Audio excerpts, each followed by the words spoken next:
क्योंकि हिंदू मजहब भी ऐसा कोई इजाजत नहीं देता है कि आप किसी भी मां बहन की इज्जत ले लो। ये योगी आदित्य नारायण कौन है? कैसे पार्लियामेंट में पहुंच गया?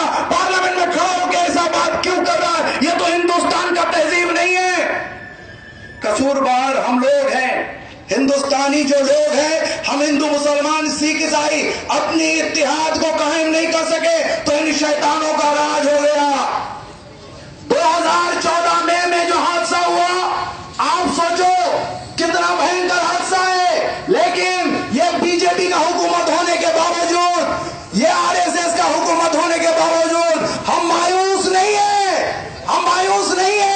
हम जानते हैं ये हिंदुस्तान की जमीन पाक है, यहाँ के लोग अच्छे हैं, इस हिंदुस्तान के लिए 1000 बार मर मिटने के लिए हम तैयार हैं।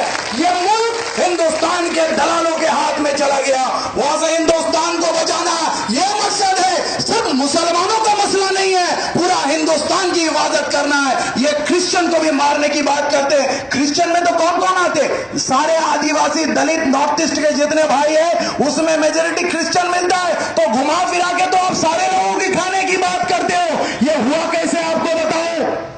आज जो हम यहाँ जमे हुए हैं, अब पिछला 1 महीना से कलकत्ते के हर हिस्से में, हावड़ा में, अलग अलग जगह में मीटिंग कर रहे हैं। एक ही बुनियादी बात जो बताने की कोशिश कर रहे हैं कि हिंदुस्तान को बचाना है। हिंदुस्तान के लोग मासूम हैं, अच्छे हैं, ये अनासिर लोग नहीं है। तो गलती कहां हुई? बीजेपी का हुकूमत के खिलाफ सारे लोग थे। हिंदुस्तान में 2014 में जो हुकूमत बनी उसमें बीजेपी को वोट मिला 29%। होशियारी से इस बात को समझिए, सिर्फ 29% वोट मिला, जबकि 22,000 करोड़ रुपया मीडिया में खर्चा किया गया।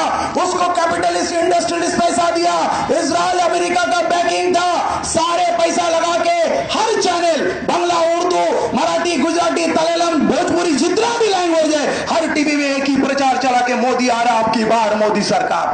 Opinion poll, survey report, intelligence report, सब बोला कि मोदी आ रहा है। लोग घर में बैठ के टेलीविजन स्क्रीन पर देखकर हैरान है कि मोदी आएगा तो हिंदुस्तान को बर्बाद कर देगा। वो गुजरात का कातिल, वो दुनिया का टेररिस्ट नंबर 1, यूट्यूब में जाइए तो टेररिस्ट नंबर 1 मिलेगा, जिसको पूरे दुनिया के मुल्क बता दे कि तुम हमारे मुल्क में आने वाले लायक नहीं हो, तुम हमारे मुल्क में तुमको घुसने नहीं देंगे। चाहे वो अमेरिका हो, यूके हो, ऑस्ट्रेलिया हो, सारे ने इनकार किया। फिर इतना बड़ा जंगली, इतना बड़ा दहशी, ये कैसे हिंदुस्तान के तख्त में आया और हमारी वहां कहां गलती है, उस बात को समझने की जरूरत है, उसको सुधारने की जरूरत है। जब सारे लोग परेशान थे कि बीजेपी को रोकना है, कहीं मोदी प्राइम मिनिस्टर ना बन जाए, ऐसे वक्त में आप देखिए 29% वोट लेके हुकूमत में आया।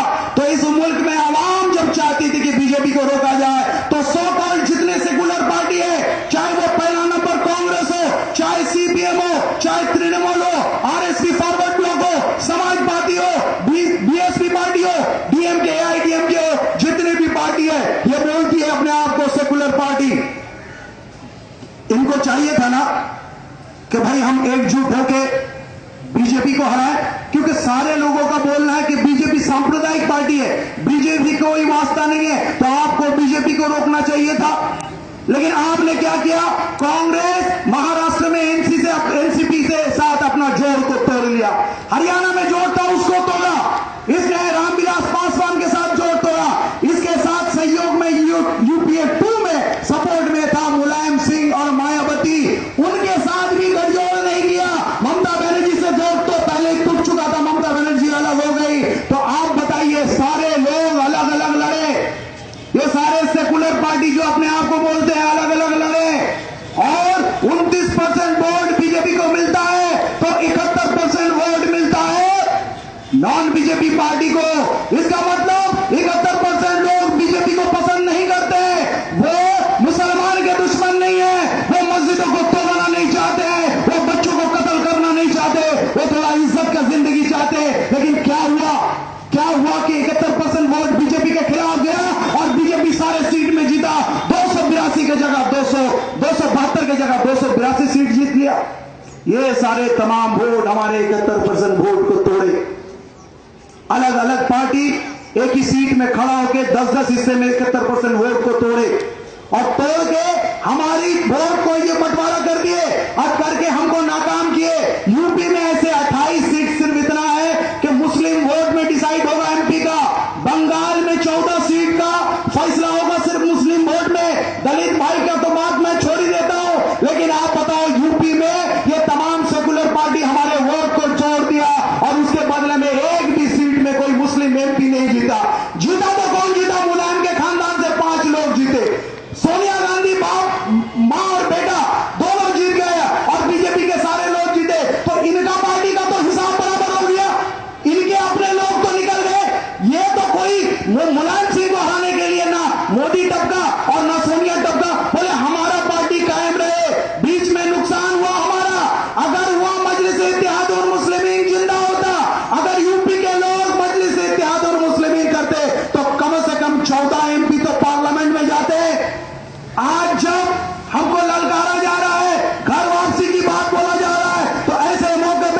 अबू हसन खान चौधरी को भेजा है, इद्रिस अली को भेजा है। इतनी बड़ी बात होती है, ये लोग क्या बोलते हैं वहां पर, खामोश क्यों बैठे रहते हैं? इनको क्या पार्लियामेंट में हमने झाड़ू पोछा करने के लिए भेजा है? ऐसे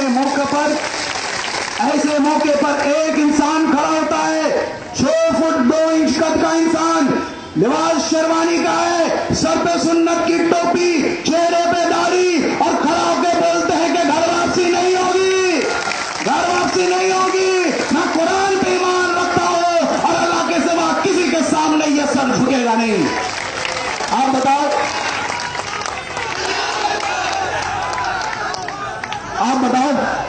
एक ईमानदार इंसान, उसकी ताकत देखो, अल्लाह तो उसको इज्जत दे रहे। इस मुल्क का पार्लियामेंट कमेटी उसको बोलता है कि you are the best parliamentarian का खिताब उसको दिया जाता है, बोलता तुम्हारे जैसा कोई नहीं।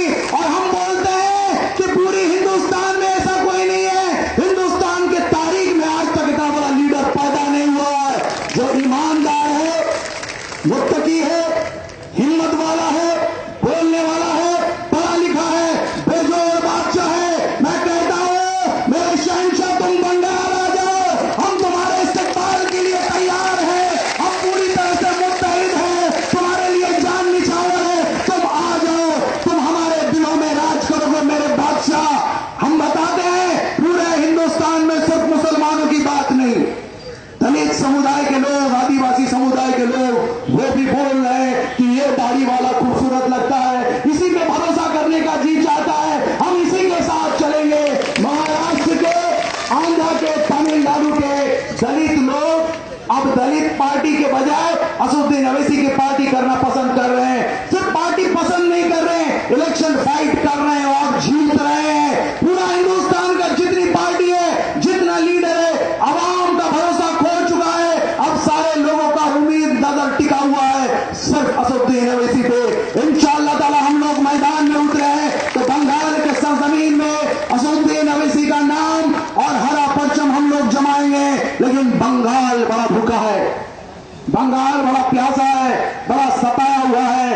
कल ये कलकत्ता जो हिंदुस्तान का कैपिटल हुआ करता था, आज सबसे पीछे है। बंगाल के इतराफ में जो हालात है, आप अपने आंसू को रोक नहीं पाएंगे। मुर्शिदाबाद बोल के एक जिला है जिसमें सरकारी रिपोर्ट में 72% मुसलमान है। यकीनन ये तादाद और आगे होगी। अब एक तो बांग्लाয় बोलলে আপনার অসুবিধা হবে না তো, কারণ গ্রাম বাংলা থেকে লোক এসছে। তো আমি বলতে চাই মুর্শিদাবাদ এমন একটা জেলা যেখানে সরকারি রিপোর্ট বলছে 72% মুসলমান আছে, আসল সংখ্যা 80% পার হবে। 22টা এমএলএ আছে, প্রত্যেকটা মুসলিম মেজরিটি।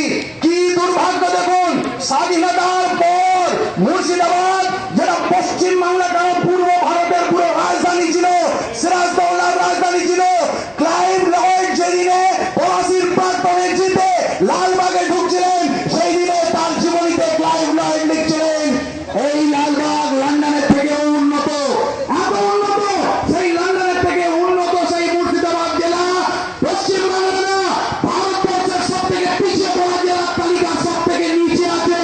এবং আপনাকে বলতে চাই, এই স্বাধীনতার 69 বছরে ওখানে কোনো ডেভেলপমেন্ট হয়নি। 4টে সুগার মিল ছিল, চিনি ফ্যাক্টরি, সেটা বন্ধ হয়ে গেছে। 2টো তাপবিদ্যুৎ কেন্দ্র তৈরি হয়েছে, একটা জঙ্গিপুরে আর একটা ফরাক্কায়। মুর্শিদাবাদের মানুষ কি পায় জানেন? তারা পায় ওই থার্মাল পাওয়ার ইউনিটে ধোঁয়া আচ্ছায় বিদ্যুৎ চলে যায়। আসানসোল, দুর্গাপুর, রানীগঞ্জে সেখানে একটা ভালো করে বাল্ব জ্বালাতে পারে না, প্রতি ঘন্টায় বিদ্যুৎ যায়। শিল্প নেই, রাস্তা নেই, ঘাট নেই, রেলওয়ে নেই, কিছু নেই। সেখানকার সমস্ত মানুষ বাধ্য হয়ে না খেতে পেয়ে ওই বিহারে, ওই রাজস্থানে, গুজরাট, মহারাষ্ট্র, ইউপি, কেরালা, তামিলনাড়ু, এমনকি সৌদি আরবে রাজু